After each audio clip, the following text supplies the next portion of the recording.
दोस्तों, क्या वजह है कि अचानक कई सेकुलर नेता मंदिरों के चक्कर लगाने लगे? क्यों जो नेता सालों तक हिंदुत्व शब्द से दूरी बनाकर चलते थे, वही अब खुलकर कह रहे हैं कि हम भी हिंदू हैं? आखिर ऐसा क्या बदल गया देश की राजनीति में? क्या सिर्फ चुनाव नजदीक है, या फिर जमीन पर ऐसा बड़ा राजनीतिक बदलाव शुरू हो चुका है जिसने दशकों पुराने वोट बैंक के खेल को हिला दिया है? आज के लिए सबसे बड़ा सवाल तो यही है कि क्या भारत की राजनीति अब उस मोड़ पर पहुंच गई है जहां मुस्लिम वोटों के भरोसे सत्ता पाने का पुराना फॉर्मूला कमजोर पड़ रहा है? और क्या पहली बार हिंदू समाज जाति से ऊपर उठकर राजनीतिक रूप से एक साझा सोच की तरफ बढ़ रहा है? अगर ऐसा है तो फिर सबसे ज्यादा बेचैनी उन्हीं दलों में क्यों दिखाई दे रही है जिन्होंने सालों तक खुद को सेकुलर राजनीति का सबसे बड़ा चेहरा बताया? और क्या वही राजनीति जो सालों तक हिंदुओं को बांटकर चुनाव जीतती रही, अब उसी राजनीति को एकजुट होता हिंदू समाज चुनौती दे रहा है? दोस्तों नमस्कार, मैं हूं राज के वर्मा और आप देख रहे हैं राष्ट्र टीवी का स्पेशल सेगमेंट और आपका सबसे पसंदीदा विश्लेषण बिहाइंड द न्यूज। दोस्तों, जिस राजनीति ने दशकों तक ये भरोसा पाले रखा था कि हिंदू समाज कभी एक साथ खड़ा नहीं हो सकता, वही राजनीति आज सबसे ज्यादा असहज दिखाई दे रही है। क्योंकि जिस समाज को सालों तक जातियों, क्षेत्रों, भाषाओं, उपजातियों और छोटे छोटे सामाजिक खांचों में बांटकर रखने की रणनीति अपनाई गई, वही समाज अब धीरे धीरे अपनी एक साझा सांस्कृतिक पहचान के साथ सोचने लगा है। और यही बदलाव कई दलों की सबसे बड़ी बेचैनी का कारण बन गया। दरअसल आज जो घबराहट दिखाई दे रही है वो अचानक पैदा नहीं, इसकी जड़ें बहुत पुरानी हैं।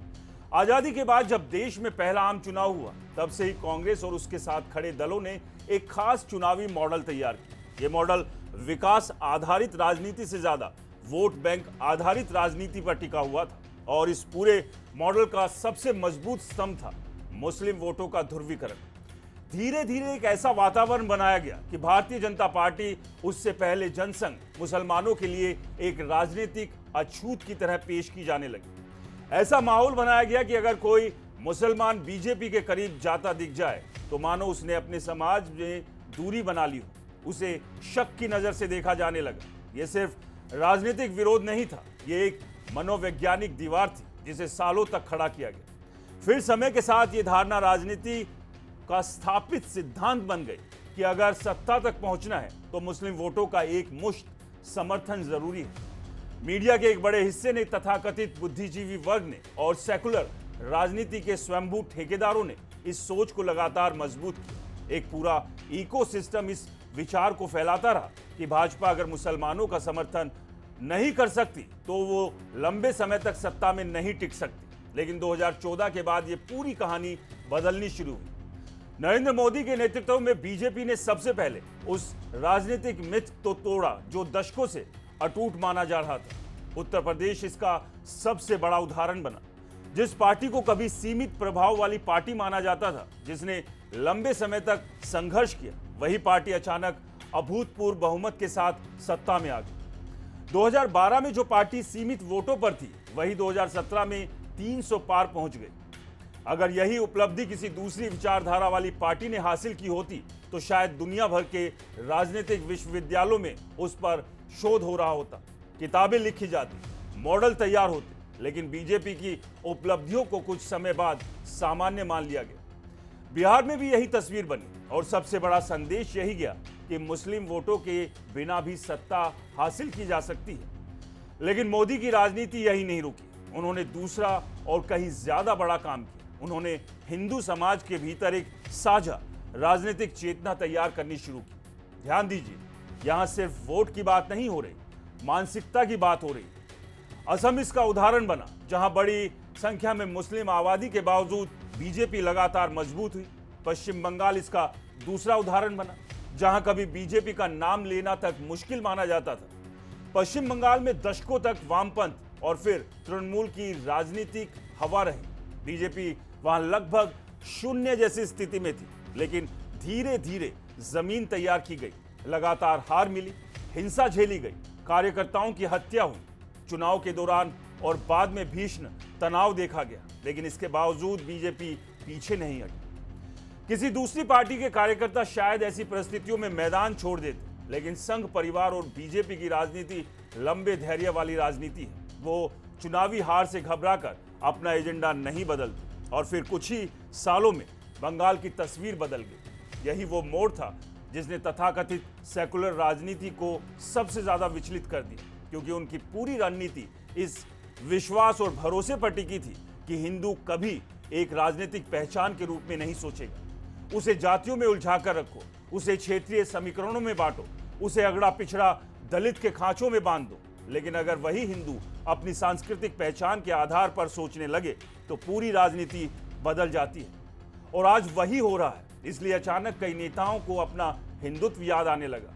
कोई मंदिर जा रहा है, कोई खुद को बड़ा धार्मिक बता रहा है, कोई कह रहा है कि हम भी हिंदू हैं। लेकिन सवाल यह है कि क्या जब राम मंदिर आंदोलन चल रहा था तब यही लोग किसके साथ खड़े थे? जब अदालतों में यह कहा जा रहा था कि भगवान राम काल्पनिक पात्र है, तब उनका हिंदू भाव कहां था?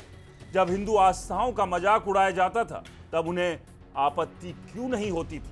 जब सांप्रदायिकता विरोधी कानून के नाम पर ऐसा ढांचा लाने की कोशिश हुई जिसमें दंगों की स्थिति में केवल एक समुदाय को दोषी मानने की मानसिकता दिखाई देती थी, तब इनका सेकुलरिज्म किसके पक्ष में खड़ा था?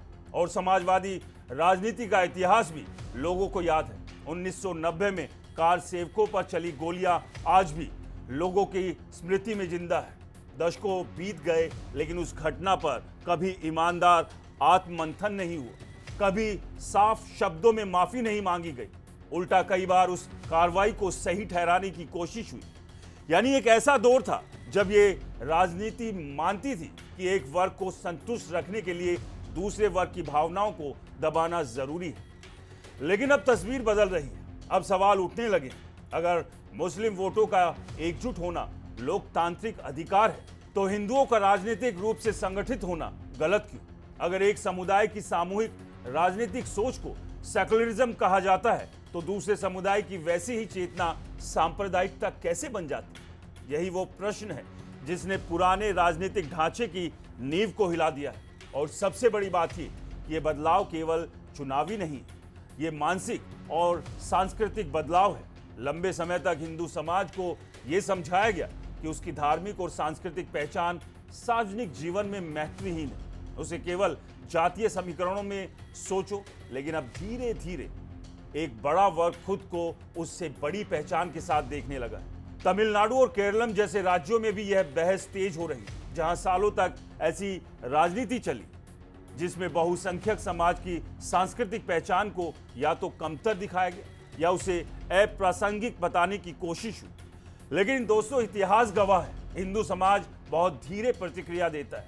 वो तुरंत विस्फोटक प्रतिक्रिया नहीं देता, उसकी गति धीमी होती है। लेकिन जब उसके भीतर ये भावना बैठ जाती है कि उसकी पहचान, उसकी परंपरा, उसकी संस्कृति लगातार निशाने पर है, तब वो लंबे समय तक शांत नहीं रहता।